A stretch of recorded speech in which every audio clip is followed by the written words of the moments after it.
Hello Shivers fans! Today we're going to be bringing you an unboxing of the core game, the Shivers Core Game right here. And as you see from the box front, it says Core Game First Edition. All those of you who backed on Kickstarter and pre-ordered will be getting our first edition of the Shivers. As you'll see, the box features our amazing artwork from renowned artist Bill Tiller, who's been partnering with us on the Shivers for all the years of development we've been putting into it and has helped develop the look and feel of the game. As you can see here, it's got the Shivers family out front, staring a little apprehensively up at Fogmore Manor in the background, and this ominous sunset happening, or moonrise potentially, depending on the time of day. Here you can see a pop-up mystery adventure, the first of its kind from our company, Pop Fiction Games. And once you open the box, which is 12 inches by 12 inches by 3 inches, you'll see we've got this interesting wallpaper Victorian motif happening here. We've printed the game logo horizontally for those who like to store your games flat, as well as vertically for those who like to store them on their ends. Once you open the box, you'll see we've repeated this Victorian wallpaper motif inside. And let's look at a few of the components that are going to be looking at you first as you open it up. What you might notice first is this RSVP card. And this is just an invitation to join our special Adventurers Club on our website to let us know your email address for interesting bits of news and offers and new developments in the world of the Shivers, inviting you to join our club there, as well as on the back a coupon code to use on that site for any add-ons or accessories or new expansions we have offered, and it says that you receive a 20% off discount with that coupon code. So that's going to be an interesting part of our company as we develop, is our online presence. But for now, this game is primarily for our Kickstarter backers. One of the other things you'll see is the Quick Start Tutorial Guide. And this is a large fold-out brochure that helps you understand how to set up and play and run the Shivers episodes right out of the box. The most important thing, the storyteller, as kind of the game master, leads the players through the adventure, narrates it, tackles all the assembly of the game and creating the game space, controlling the NPC characters, and so on. So it's as much about training a good storyteller as it is players how to play. So what we have here is, inside we have 3 tutorial story cards. These will be for the parlor, the library, the study, and the laboratory. And those 3 rooms will be used in the tutorial. And this whole guide actually folds out into a whole explainer of what the episode guides do, how to run the game, how to set it up. And on the back side, we have our step-by-step tutorial with each major step kind of spelled out in these numbered steps that you walk through to take you through a sample episode. So once you've played the tutorial and know how to run the Shivers game, you will probably not need to look at this anymore, and you can just put it off to the side, like so. The next thing we'll find inside is instruction manual, full instructions. So it's in this kind of leather-bound effect of a little small booklet, and it's got all the things you need to go a little deeper into to run the Shivers after you've done the tutorial. And it covers everything. I'll read the table of contents here. It covers everything from setting up the game, getting the players started, Shivers characters, basic gameplay, dice rolls, steps and hints, ending the game, death and failure, and credits, of course. Can't forget our amazing team that helped put this together over the last 3+ years. illustrators, paper engineers, graphic designers, writers, game mechanics specialists, and other people who helped us along the way. Incredibly valuable team here. And the next thing we'll see, it's a similar size booklet. This is the Storytellers Companion. And this is something you'll actually want to have out as you play the game. You're going to be consulting it for different charts and tables that are inside. And it's going to help you make the game run more smoothly and also be more engaging and more colorful for your players. And it's got steps such as setting the mood, improvisation, helping players, dice roll charts, magical item chart, complications chart, common items, and a random item chart. Now the complications chart is very interesting. It's you'll notice it on your episode guides here, this little exclamation point.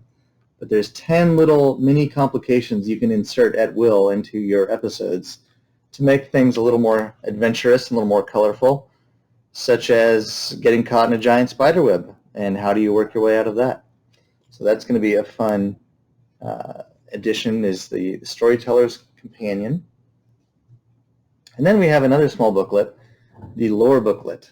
And this one, again, is illustrated as a leather-bound volume. And you'll actually see it if you look closely in our private study room. It's sitting there on the bookshelf.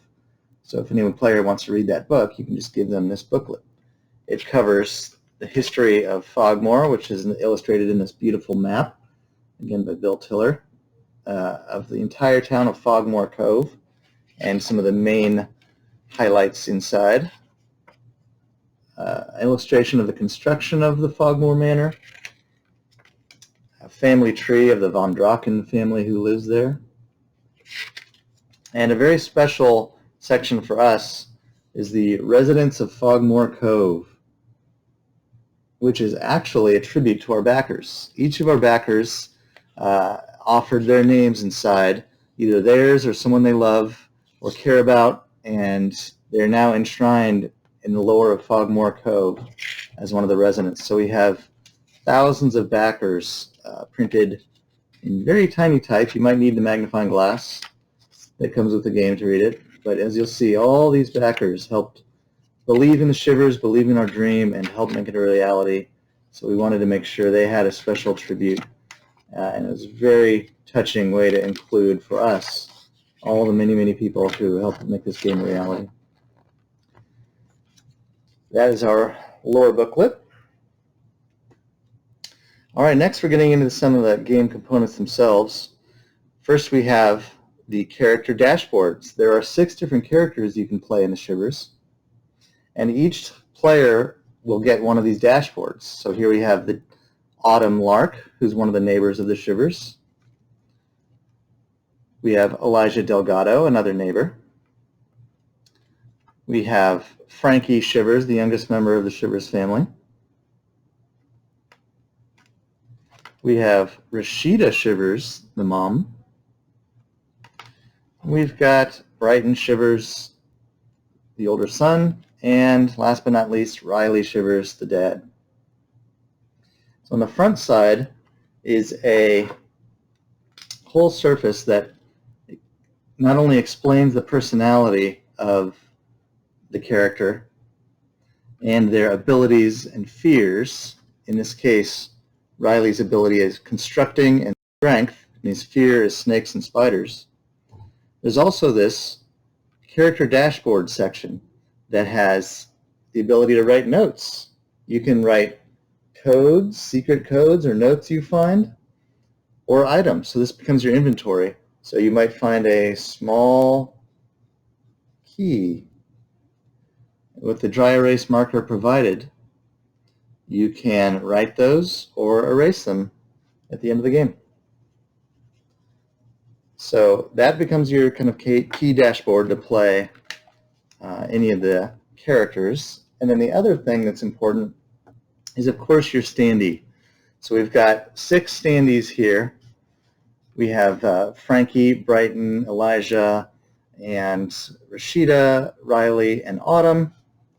As you can see, they're all beautifully illustrated front and back on these thick chipboard standees. And you're going to love playing as one of these characters. Okay, so that is the characters you can play. There's also NPC characters you encounter, monsters and spooks and spirits, and occasionally even creatures who help you or other people. And those are encountered in each episode. Here's some of the standees you'll see there. There's a little girl, there's a ghost bride, a ferocious chicken monster, a bee monster, a skeleton, a wicked witch, a mad scientist, and even a diabolical chicken. What is the chicken for? You'll have to find out. Perhaps the greatest mystery of all. So the Shivers comes with over 50 different NPC standee punch-outs like this that are used in the various episodes. The core game comes with 8 episodes to play. Each one takes about an hour to play, roughly, some a little less, some a little more. And they get kind of harder and harder as you go. There's 8 episodes, but they're broken into 2 series. Series A has 4 episodes. Series B has 4 episodes. And we have expansions, C and D, that are available as well that have more episodes.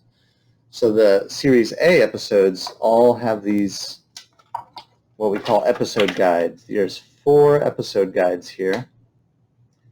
And they start off 1, 2, 3, 4.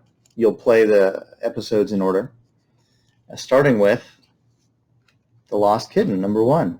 And these episode guides are really your key to running the game. They explain how to start up, which standees to punch out, which rooms you'll need, a summary of the whole episode, and an introduction to read to the players to kind of get them into the mood of the episode, as well as all the dialogue and books and notes you'll encounter in the episode and various NPCs you'll encounter. And then most critically, along the bottom, the steps timeline. It navigates through all the key steps that the player is going to have to go through to get to the end game and the conclusion of that adventure. This is the episode guide, and each episode will have one of these. They're color-coded so that you can tell which one you're playing, because the story cards that insert into the rooms also have the same color coding. So it makes it easy to find out where you are. So that's episode A. There's also a full set of Series B has a full set of its own adventures. We have Evil Intent, Haunted Housewarming, Attack of the Octopus, and Family Recipe for Disaster, written by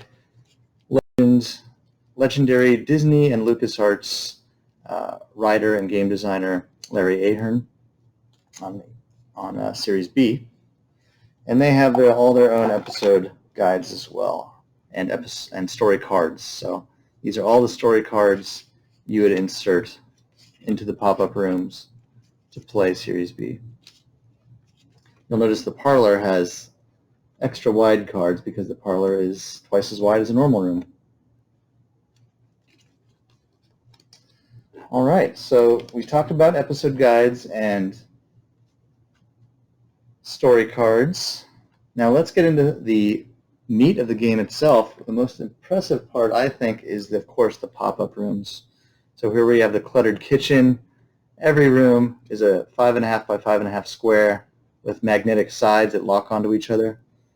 And you can see here the cluttered kitchen. Look at this. It pops up into a little miniature environment. And I'm going to take a kickstand here. This is the kind of L-shaped piece like this, and just insert it into the room. And that keeps it open so that your players can play and examine all the interesting little things, such as little doors to explore. See, you can see in there's little items inside.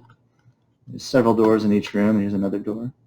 There's pop-up features such as this large table with things on it. And as you can see, the story card changes a lot of the elements of the room each time you play. So you just need to rotate and set up a new adventure this way. When you do that, all the little items changed inside of the doors as well. So there's 4 settings on each story card, and you just rotate through all 4 settings this way. On the back side, you see that there's a clue window, and it shows the storyteller what is happening in that room, how to run the game, what's inside all the little hidden locations, and what to tell the players. So that changes as well with each rotation. There you go. Set for a new episode, and you'll see the color coding up along the top to help you ensure that your episode is set up correctly. So that's the cluttered kitchen. Next we have probably the main room in the house, the parlor,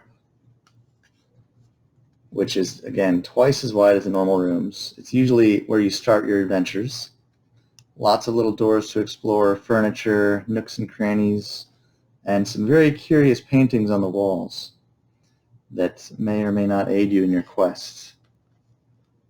On the back side, we have a large clue window, as well as a game map that shows you how to lay out that episode, what rooms to put where.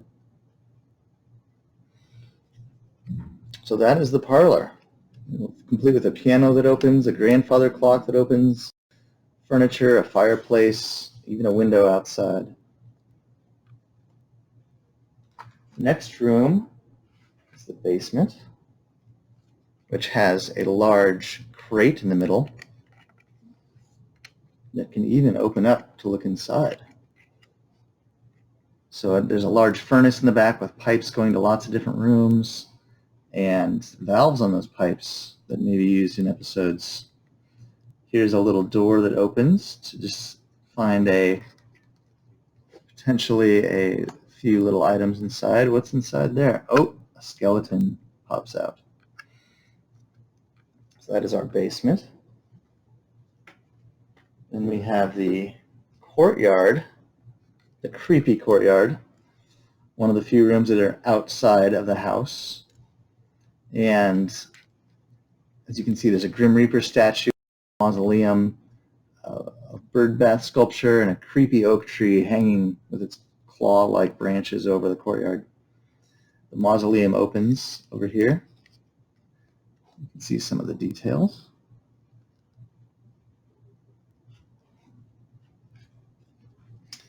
Next we have the laboratory, what we call the loathsome laboratory, the site of many diabolical experiments over the years, with a large tank in the middle that we call the Acme tank, and it's used for various things during each episode. It can shrink or enlarge or disappear or change or teleport. It's a very versatile piece of equipment with these power cables kind of coiling up into the wall, and potions along the back, and a little door to explore back there. And last but not least in the core game, our 6th and final room, the spooky study, which is kind of the little library of the house with lots of books and bookshelves and desks, a big armchair, lots of curios and objects on a shelf to explore, and a peculiar rug. See if you can see some of the interesting things about this rug. There's a hidden code on it for those of you who explore a little deeply. All right, those are the pop-up rooms. And next we have just a few other items to talk about. Each room comes with a small dry erase marker.